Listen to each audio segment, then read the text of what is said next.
Okay, today, last of Unit 9, and we're going to look at, instead of galvanic cells, we're going to look at electrolytic cells. And so this is pushing the ball back up the hill. These are thermodynamically unfavorable reactions.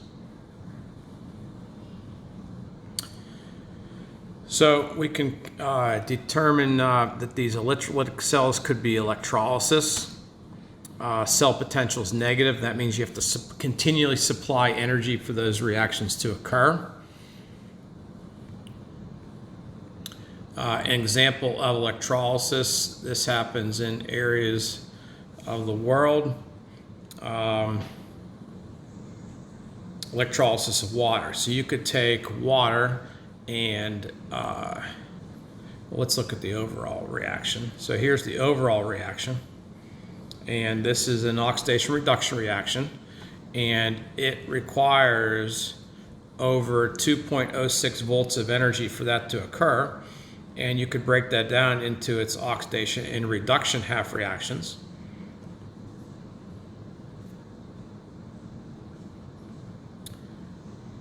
Here is what it could look like, and let's just actually kind of pay attention to the amount of gas produced. Volume of gas should be directly related to the coefficients in the balanced chemical equation. It's a 2-to-1 ratio, so you should make double the amount of hydrogen gas as opposed to oxygen gas. You could electrolyze a lot of things. So if you had a beaker of anything, any solution, this one happens to be sodium chloride. Don't forget there's also water in there. And so if you provide electricity to an aqueous solution, water will always be part of the oxidation reduction. So here it's possible for it to be oxidized. Here it'd be possible for it to be reduced. One of those two things will always occur, and then one of the ions will be oxidized or reduced. And what's going to happen is that whichever combination is less energetic, requires less energy, that's the one that happens. So if I looked at the one with chlorine, so oxidation reduction with water and chlorine, you would get negative. Oh, I have it down here already, so I'm not gonna repeat that. But let's look at what would happen if I did the other combination. So this is the sodium combination. So it's always reduction minus oxidation. And that gives me a negative 3.94 volts. So you can see that of those two voltages, negative 2.19, that means you have to provide only more than 2.19 volts to make one of these occur. So the one that's easiest to occur is the one that does occur. So even though this sounds good, it won't happen because this one's happening. We can also do a bunch of factor labels, and let's go through some things that you already know. Balanced chemical equations, molar masses, Faraday's constant. This is probably new though. 1 amp, that equals 1 coulomb per second. And I think that's kind of what that's talking about up there. So let's jump into one of these. Looks like we're given some information, and we're trying to get 2 minutes. remember from our last slide that amps is coulombs per second. So 1 second equals 2.25 coulombs. You're always going to use Faraday's constant in these questions. 96,485 coulombs per mole of electrons. This deals with copper and copper plus 2 ions. So there's going to be 2 electrons that are transferred in that. So 2 moles of electrons equals 1 mole of copper. And then 1 mole of copper has a atomic mass, 63.55 grams. And then we were given a gram of copper. So, oh, you know what? We want minutes. So there's also 60 seconds in 1 minute. So do all that multiplication, division. And that would be how long it would take, 22.5 minutes, to be able to carry out that electrolysis. They're all going to be very similar. They're all going to have atomic molar or molar masses. They're all going to have the amps in there. They're all going to have the Faraday's constant. They're all going to have the moles of electrons in the chemical reaction. It's just a matter of which thing you're going to be solving for. So this one you're solving for mass of gold. So it might be easier to just get the atomic mass of gold to start here.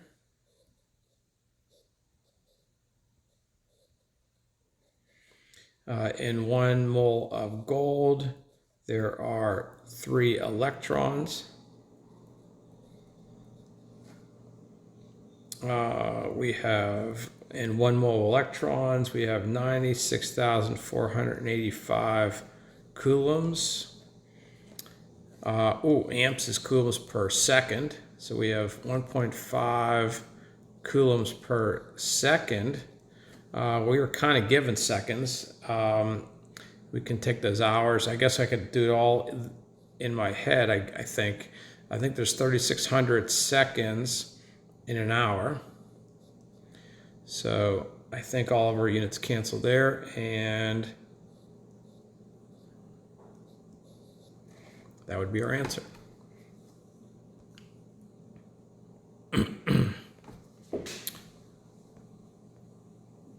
Okay, what do we got here? We got 2 half reactions. It's mentioned that it's a galvanic cell. So I guess we're shifting gears a little bit. This isn't going to be the same kind of question we just had before. Write a balanced chemical equation. So we need this to be our reduction, and we need this to be an oxidation because we need E cell to be positive. And instead of me writing all that out in that little bit of room, let's go look at the answer. So there is our answer. Part B, we're going to have to do,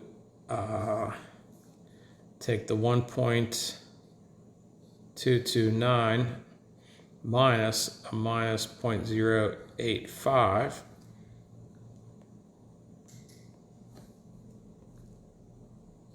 And they set it up a little bit differently, but they're getting the same number.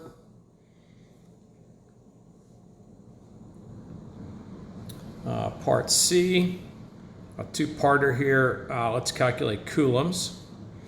So if we have amps and we have seconds, we can get coulombs. So 0.1 coulombs per second times 20 seconds, that's going to give you 2 coulombs. Okay. That's part 1. And then we're just going to keep on going just a little bit here to get the initial concentration. Let's go put our coulombs back in there.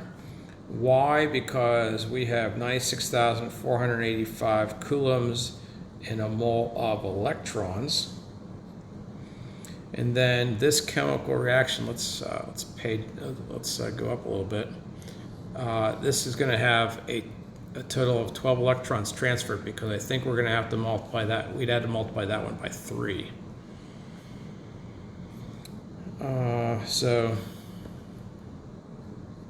12 moles of electrons for every C2H5OH.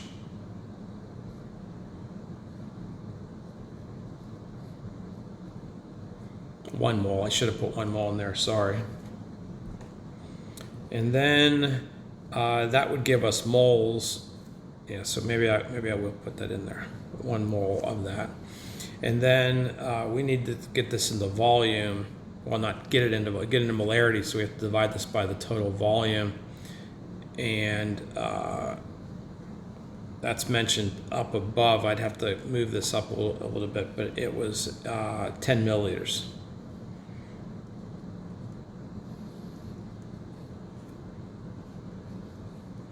So there we go.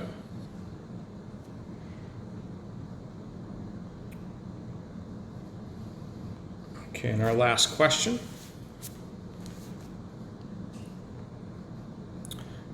Electrolytic. Okay, so it gives us the grams. So I don't have hardly any room there, so we will definitely in this question go back and forth to the answers. So they do these in parts. I wouldn't quite do these in parts, but you can. The reason I don't like to do it in parts because if you do any rounding, you're going to kind of lose your place a little bit. So that was given.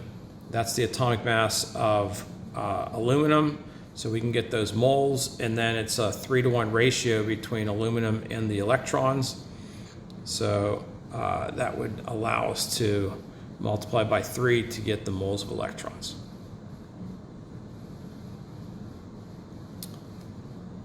A steady current of 152 amps provided. Determine times in seconds. So 1 second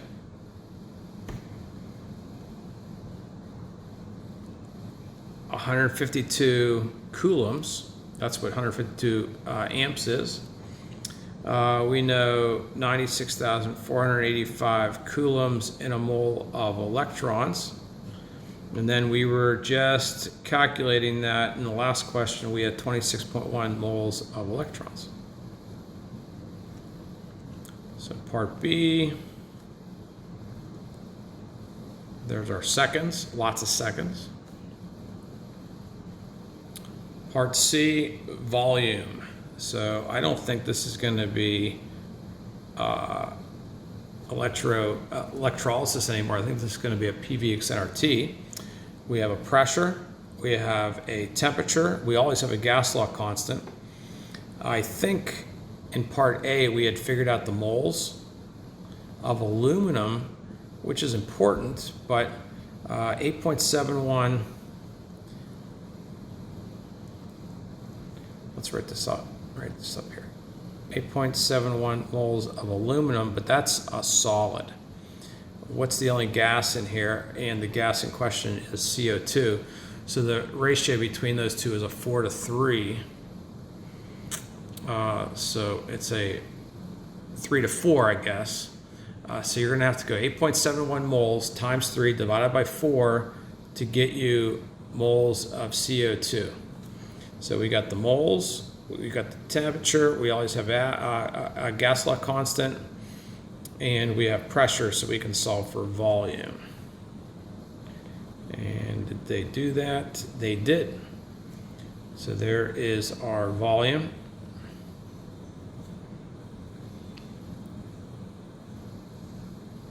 Next question. The aluminum oxide must be in the liquid state rather than the solid state. Why would this have to happen? If it's in the solid state, you can't get any movement of ions for this reaction to occur, because these charges have to move. So probably it says something to that effect in the answer. Yep. So solid state will not conduct electricity. It has to be in liquid states for those ions to move. Okay.